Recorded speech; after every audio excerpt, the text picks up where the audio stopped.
Devaswom board മുൻ president പത്മകുമാറിനെ 2 ദിവസത്തേക്ക് കസ്റ്റഡിയിൽ വിട്ടിരിക്കുകയാണ്. കൊല്ലം വിജിലൻസ് കോടതിയുടേതാണ് നടപടി. നാളെ വൈകിട്ട് 5 മണിക്ക് പത്മകുമാറിനെ തിരികെ കോടതിയിൽ ഹാജരാക്കണം. തന്ത്രിമാരുടെ മൊഴികളുടെ അടിസ്ഥാനത്തിൽ പത്മകുമാറിനെ SIT അതിവിശദമായി തന്നെ വീണ്ടും ചോദ്യം ചെയ്യും. അതേസമയം മാധ്യമങ്ങളുടെ ചോദ്യങ്ങളോട് പത്മകുമാർ പ്രതികരിച്ചതേയില്ല. ദൈവതുല്യരുടെ പേരുകൾ വെളിപ്പെടുത്തുമോ എന്ന ചോദ്യത്തിന് പത്മകുമാർ മറുപടി പറഞ്ഞില്ല.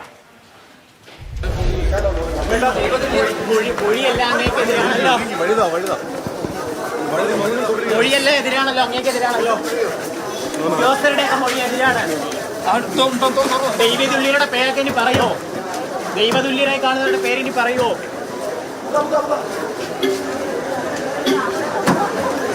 ആ പേര് പറയോ? ദൈവതുല്യരുടെ പേര് പറയുമോ? തന്ത്രിമാരുടെ നിർണായക മൊഴിയും SIT രേഖപ്പെടുത്തിയിട്ടുണ്ട്. കണ്ഠര് രാജീവര്, കണ്ഠര് മോഹനര് എന്നിവരാണ് SIT ഓഫീസിലെത്തി മൊഴി നൽകിയത്. സ്വർണ്ണപ്പാളി കൊണ്ടുപോകാൻ അനുമതി നൽകിയത് ഉദ്യോഗസ്ഥർ പറഞ്ഞ പ്രകാരമാണെന്ന് തന്ത്രിമാർ പറയുന്നു. ദൈവഹിതം നോക്കി അനുമതി നൽകുക മാത്രമാണ് തന്ത്രിയുടെ ചുമതലയെന്നും ഉണ്ണികൃഷ്ണൻ പോറ്റി അറിയാമായിരുന്നുവെന്നും തന്ത്രിമാർ SITക്ക് മൊഴി നൽകിയിട്ടുണ്ട്. SITയെ കണ്ടു. അതിനെക്കുറിച്ചുള്ള കൂടുതൽ വിശദവിവരങ്ങളൊന്നും തരാൻ പറ്റത്തില്ല. എനിക്ക് നിയന്ത്രണങ്ങളുണ്ട്. സ്ഥാവര ജംഗമ സ്വത്തുക്കളൊക്കെ ദേവസ്വം ബോർഡിന്റെ കസ്റ്റഡിയനാണ്. അല്ല, നമുക്കതുമായിട്ട് യാതൊരു ബന്ധവുമില്ല. ഉണ്ണികൃഷ്ണൻ പറ്റി അവിടെ വർക്ക് ചെയ്ത ആളല്ലേ, എനിക്കറിയായിരിക്കുമോ? ഞാനല്ല കൊണ്ടുവന്ന് അത് വേറെ, അതൊക്കെ SITയുടെ അടുത്ത് പറഞ്ഞിട്ടുണ്ട്. അതൊന്നും എനിക്ക് നിങ്ങളുടെ അടുത്ത് പറയാൻ ഒക്കത്തില്ല. അത് ഞാനെങ്ങനെ അറിയാനാ? ദൈവതുല്യന എത്രയോ പേരുണ്ട്. സ്വാമി ശരണം. പത്മകുമാർ നാളെ വൈകിട്ട് വരെ SITയുടെ കസ്റ്റഡിയിൽ തുടരുമ്പോൾ ഈ അന്വേഷണത്തിൽ ആ നിമിഷങ്ങൾ എത്രത്തോളം നിർണായകമായി മാറുന്നുണ്ട് എന്ന് നമുക്ക് പരിശോധിക്കാം. എന്നോടൊപ്പം അനന്തകൃഷ്ണൻ ചേരുകയാണ്. അനന്തൻ, പത്മകുമാർ നാളെ വൈകിട്ട് വരെയാണ് SIT സംഘത്തിന്റെ കസ്റ്റഡിയിലുള്ളത്. പത്മകുമാർ വാ തുറക്കുകയാണെങ്കിൽ ഒരുപാട് കാര്യങ്ങൾ അറിയാനുണ്ട്. വാ തുറന്നാൽ ആരുടെ നെഞ്ചിടിപ്പ് കൂടാൻ, ആരുടെയൊക്കെ നെഞ്ചിടിപ്പ് കൂടാനാണ് സാധ്യത? ഇനിയുള്ള 2 ദിവസം, അതായത് ഇന്നും നാളെ 5 മണി വരെയുള്ള സമയം ഈ കേസുമായി ബന്ധപ്പെട്ട ഏറ്റവും നിർണായകമാണ്. പത്മകുമാർ പറയാൻ പോകുന്ന പേരുകൾ, അതല്ലെങ്കിൽ മൊഴി, അത് തീർച്ചയായിട്ടും ഈ സ്വർണ്ണക്കൊള്ളയുമായി ബന്ധപ്പെട്ട കേസിൽ ഏറ്റവും നിർണായകമാണ്. അത് മന്ത്രിയാണോ തന്ത്രിയാണോ എന്നൊക്കെയുള്ളത് ഇന്നും നാളെയും ഒക്കെ ആയിട്ട് അറിയാനും കഴിയും. നേരത്തെ ചില വാർത്തകളൊക്കെ പുറത്തു വന്നിരുന്നു, പക്ഷേ അതൊന്നും ഇതുവരെയും സ്ഥിരീകരിക്കപ്പെട്ടിട്ടില്ല. അങ്ങനെ വരുമ്പോൾ അത് ഒരു മൊഴി രൂപത്തിൽ പത്മകുമാറിൻ്റെ ഭാഗത്തു നിന്ന് കിട്ടിയിട്ടില്ല എന്ന് വേണം മനസ്സിലാക്കാൻ. പക്ഷേ ഇന്ന് വൈകുന്നേരം മുതൽ ചോദ്യം ചെയ്യും. SITയുടെ രീതി എന്ന് പറയുന്നത് രാത്രിയിലുമൊക്കെ ചോദ്യം ചെയ്യുന്നതാണ്. നാളെ ഒരു പക്ഷേ അവർക്ക് നാളെ തെളിവെടുപ്പ് കൂടി ചിലപ്പോൾ നടത്തേണ്ടി വരും, അങ്ങനെ ഉണ്ടെങ്കിൽ. കാരണം ദൈവതുല്യർ ആരാണ് പത്മകുമാർ ഉദ്ദേശിച്ചത് എന്നുള്ള കാര്യത്തിൽ ഇപ്പോഴും വ്യക്തതയില്ല. പക്ഷേ പ്രതിപക്ഷം ഇപ്പം ഏറ്റവും ഒടുവിൽ ചെന്നിത്തല അങ്ങ് മുഖ്യമന്ത്രി വരെ എത്തിയിട്ടുണ്ട്.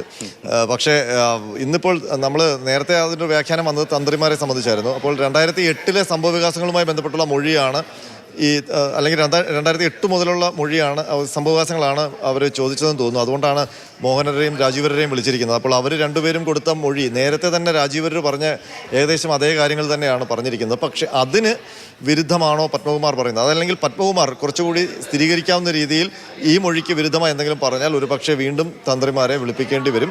അവർ അത് പത്മകുമാർ എന്ത് മൊഴിയാണോ കൊടുക്കുന്നത് അതിനനുസരിച്ചുള്ള കാര്യങ്ങൾ വിശദീകരിക്കേണ്ടിയും വരും.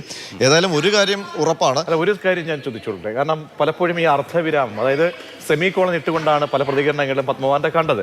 അതിനുശേഷം ഒരു കുഴിയിലേക്ക് വീഴുന്ന ഒരു സാഹചര്യമൊക്കെ എത്തുമ്പോൾ ഇത് എന്തായാലും ഈ കപ്പൽ മുങ്ങിത്താഴുന്നെങ്കിൽ എല്ലാവരും കൂടെ അങ്ങ് താഴട്ടെ എന്ന് വിചാരിച്ചു കഴിഞ്ഞാൽ പലതും ഇനി ഒളിച്ചു വെച്ചല്ലെങ്കിൽ നമ്മൾ പറയുമല്ലോ ഇതിൻ്റെ മുകളിലൊക്കെ ആരൊക്കെ ഉണ്ട്, അതൊരു ഡോൺ സ്വഭാവമുള്ള ആരെങ്കിലുമൊക്കെയാണോ, പത്മകുമാറിനെ നിയന്ത്രിക്കുന്ന ആളുകൾ. ഇപ്പോൾ ഈ പിടിയിലായപ്പെട്ടവരെല്ലാം ഒരു റിമോട്ട് കൺട്രോൾ പോലെയായിരുന്നു എന്നൊക്കെ പറയുമ്പോൾ നിർണായകമായിട്ടുള്ള ചില പേരുകൾ ഇനി വരാനുള്ള സാധ്യതയുണ്ടോ? ഉണ്ട്. ഇതിനകത്ത് ഒരു പ്രശ്നമുള്ളത്, അല്ലെങ്കിൽ പത്മകുമാർ ഉണ്ടാക്കിയൊരു പിഴവുണ്ട്. ഇത് ഈ പിടിക്കപ്പെടുന്നതിന് മുമ്പേ പുള്ളി കുറ്റം സമ്മതിച്ചതുപോലെയാണ് പുള്ളിയുടെ ആദ്യത്തെ പ്രതികരണം. ഓർമ്മയുണ്ടോ? അതായത് ഇതിനകത്ത് ദൈവതുല്യരൊക്കെ ഉണ്ടല്ലോ, വരട്ടെ, അന്വേഷണം വരട്ടെ എന്നുള്ള രീതിയിലാണ് പറഞ്ഞത്. ഇതിനകത്ത് സ്വർണ്ണക്കൊള്ളയൊന്നുമില്ല. ഇത് സാധാരണഗതിയിൽ ഒരാൾ അപേക്ഷയായിട്ട് വന്നപ്പോൾ ഞങ്ങൾ നിഷ്കളങ്കമായി അങ്ങ് ചെയ്തു കൊടുത്ത സാധാരണ ദേവസ്വം ബോർഡിന്റെ പ്രോസസ്സ് അനുസരിച്ച് ചെയ്തു കൊടുത്ത നടപടിക്രമമാണ് ആയിരുന്നുവെങ്കിൽ പത്മകുമാറിന് കൃത്യമായും നല്ല തൻ്റെ ഇടത്തോടുകൂടി പറയാൻ കഴിയുമായിരുന്നു ഇതിനകത്ത് ഒരു വീഴ്ച ഞങ്ങൾക്ക് സംഭവിച്ചിട്ടില്ല, ഒരാളൊരു അപേക്ഷയായിട്ട് വന്നു, ബോർഡ് തീരുമാനം എടുത്തു, ഉദ്യോഗസ്ഥർ വേണ്ടത് ചെയ്തു എന്ന് പറഞ്ഞ് ഒഴിയുന്നതിന് പകരം ഈ അന്വേഷണം അറസ്റ്റൊക്കെ വരുന്നതിന് മുമ്പ് പത്മകുമാർ പറഞ്ഞു ദൈവതുല്യരൊക്കെ ഉണ്ടെന്ന്. അപ്പോൾ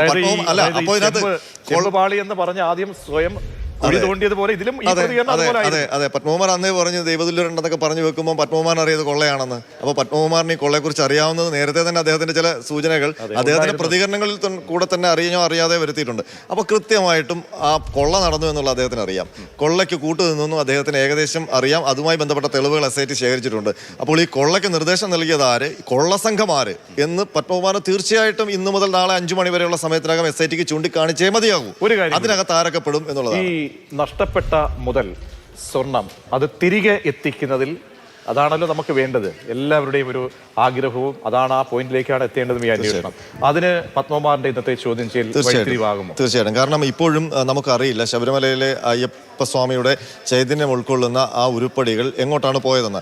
നേരത്തെ ഇത് അന്വേഷണത്തിന്റെ ഒരു ഘട്ടം കണ്ടപ്പോൾ നമുക്ക് തോന്നി ഗോവർദ്ധൻ ഇത് ഉരുക്കിയെടുത്ത് സ്വർണ്ണമാക്കി സ്വർണ്ണക്കട്ടിയാക്കി ഉണ്ണികൃഷ്ണൻ പോറ്റി ഗോവർദ്ധന് വിറ്റു. ഗോവർദ്ധന്റെ ബെല്ലാരിയിലെ വീട്ടിൽ നിന്ന് അന്വേഷണ സംഘം സ്വർണ്ണക്കട്ടികൾ പിടിച്ചുകൊണ്ട് വരികയും ചെയ്തു. പക്ഷെ അതിനുശേഷം വന്ന അതുമായി ബന്ധപ്പെട്ട അന്വേഷണ പുരോഗതി റിപ്പോർട്ട് കൂടി സമർപ്പിച്ച ശേഷമാണ് ഹൈക്കോടതിയുടെ ഒരു ഉത്തരവ് പുറത്തു വന്നത്. ആ ഉത്തരവിലാണ് സുഭാഷ് കപൂറിനെ പോലുള്ള വമ്പൻ കള്ളക്കടത്ത് സംഘങ്ങൾ ഉൾപ്പെടുന്നത് പോലെ അവരുടെ രീതി പോലെയാണ് ഇതിനകത്ത് നടന്നിരിക്കുന്നതെന്ന് പറയുന്നത്. അപ്പോൾ സ്വാഭാവികമായിട്ടും ഈ ബെല്ലാരിയിൽ നിന്ന് പിടിച്ചത് യഥാർത്ഥ സ്വർണ്ണമല്ല എന്ന് കോടതി പരോക്ഷമായി സമ്മതിക്കുകയും അതല്ല എന്ന് സൂചന പരോക്ഷമായി അയ്യപ്പ ഭക്തർക്ക് നൽകുകയുമാണ് ചെയ്തത്.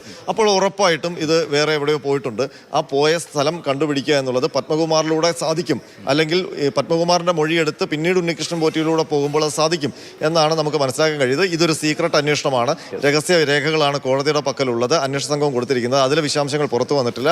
ഒരു പക്ഷേ നമുക്കിപ്പോഴും അറിയില്ല ഈ സ്വർണം എന്ത് ചെയ്തു എന്നുള്ളത്. അതിന്റെ ഒരു തരിമ്പ് വിവരം പോലും SIT പുറത്തു വിട്ടിട്ടുമില്ല. അപ്പോൾ അത് ഒരു പക്ഷേ ആരുടെയോ പക്കലുണ്ട്. അതവിടെ ഒരു പക്ഷേ ഇനി ശനിദോഷം അകറ്റാൻ കോടികൾ കൊടുത്ത് വാങ്ങിച്ചു വെച്ച് പൂജ നടത്തുവാണോ, അതല്ല ഇത് കരിംചന്തകളിലേക്ക് അങ്ങനത്തെ മാർക്കറ്റിലേക്ക് പോയോ എന്നൊക്കെ ഉള്ളത് വരും ദിവസങ്ങളിൽ അറിയാം. എന്തായാലും ഈ ചോദ്യം ചെയ്യലിന്റെ വിശദാംശങ്ങൾ ബ്രേക്കിങ്ങുകളായിട്ട് നമുക്ക് പ്രേക്ഷകരിലേക്ക് എപ്പോൾ നൽകി തുടങ്ങാൻ കഴിയുമെന്നത് തീർച്ചയായിട്ടും ഇത്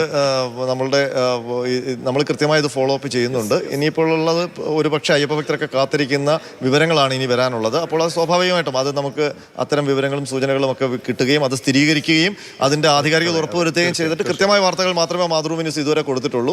ഏതെങ്കിലും തരത്തിൽ കാരണം ഇത് രഹസ്യമായി നടക്കുന്ന ഒരു അന്വേഷണമാണ്. കൃത്യമായി നമ്മുടെ സോഴ്സുകളിലൂടെയാണ് വിവരങ്ങൾ കിട്ടുന്നത്.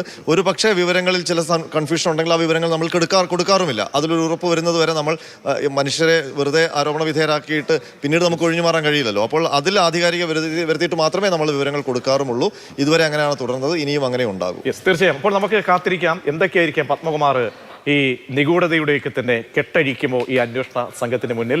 ആ കെട്ട് അഴിച്ചു കഴിഞ്ഞാൽ അത് ആർക്കൊക്കെ വിനയാകും, നമുക്ക് കാത്തിരിക്കാം.